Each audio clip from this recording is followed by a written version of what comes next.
उसका कहना था बहुत बातें इसलिए छुपाई ताकि तुम्हें बुरा ना लगे। मेरा सवाल यह था, जब पता था कि मुझे बुरा लगेगा फिर वो भी हादसे तुमने किए कैसे? राम राम जी सारों, कैसे हैं आप सब? आई होप उम्मीद करते हो आप सब अपने घर में अच्छे होंगे। मैं भी अच्छी हूँ। सुबह उठ गई थी, लेके राम का नाम लग गई थी काम। आप सब देख सकते हैं सुबह उठने के बाद मैंने सबसे पहले गीजर ऑन करने के बाद दवाई ले ली थी, और दवाई लेने के बाद सबसे पहले लगाया आज मैंने झाड़ू। सोच रही हूँ रूटीन चेंज कर दूँ, सुबह उठने के बाद सबसे पहले झाड़ू पोछा ही कर दूँ। सुबह उठने के थोड़ा जल्दी उठ जाया करूँगी और जल्दी झाड़ू पोछा करके काम नहीं जल्दी निपट जाएगा, क्योंकि अब तो दिन भी बड़े होने लगे। ऐसे ही लेट करना और ऐसे ही जल्दी देखते हैं क्या रहता है अभी डेली रूटीन में। फिर बेटा भी उठ गया था, बच्चे नहा धो कर टेक रहे थे मंदिर में मत्था, और फिर मैं बना रही थी खाना सबके लिए खाना बना रही थी, और चाय बनकर हो गई थी तैयार। आप सब देख सकते हैं चाय एकदम कड़क बनी हुई थी, एकदम इलायची के फ्लेवर की, और मैंने गैस की फ्लेम को कर दिया था कम। बच्चे हो रहे थे रेडी, आप सब देख सकते हैं। फिर ये अपना बैग सेट कर रहे थे, क्योंकि ये घर आने के बाद भी होमवर्क करते रहते हैं, 1 से 2 बार, मतलब 2 से 3 बार में कर लेते हैं। और फिर ये अपने बैग सेट कर रहे थे, तब तक आ गई थी वैन आने के बाद इन्हें लंच बॉक्स दे दिया था मैंने, और ये चले गए थे वैन में बैठने के लिए, स्कूल जाने के लिए।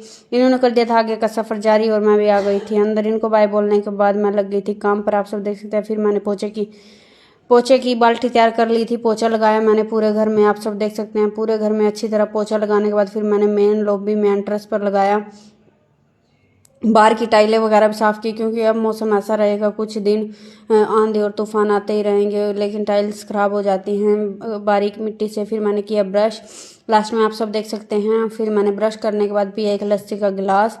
अच्छी तरह ब्रश करने के बाद मैंने मक्खन निकाल कर रख दिया था, और फिर मैंने ब्रश कर लिया था। ब्रश करने के बाद लस्सी पी मैंने 1 गिलास।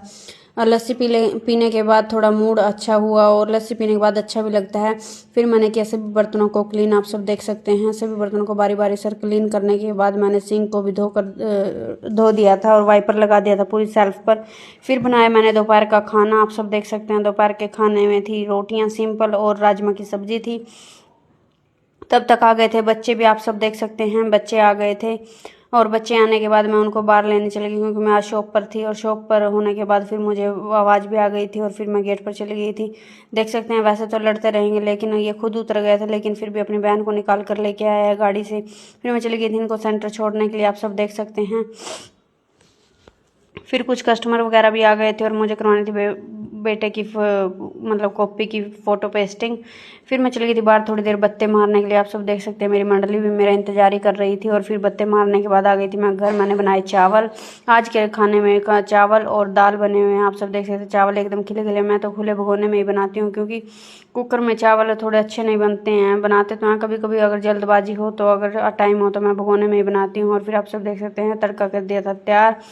तड़कता भड़कता तड़का तैयार करने के बाद दाल को मैंने देखा कि वो बन गई है। दाल हो गई थी एकदम बनकर तैयार। थोड़ी पतली बनाई, क्योंकि चावल के साथ ज़्यादा गाढ़ी दाल अच्छी भी नहीं लगती, वैसे ही इतनी पतली भी नहीं है। फिर मैं कर दिया था बच्चों का दूध तैयार, आप से देख सकते हैं। अगर बच्चे इतने होनहार हो तो सोने का गिलास तो बनते ही है। राम राम जी सारों, अगर व्लॉग अच्छा लगा तो लाइक शेयर कमेंट जरूर।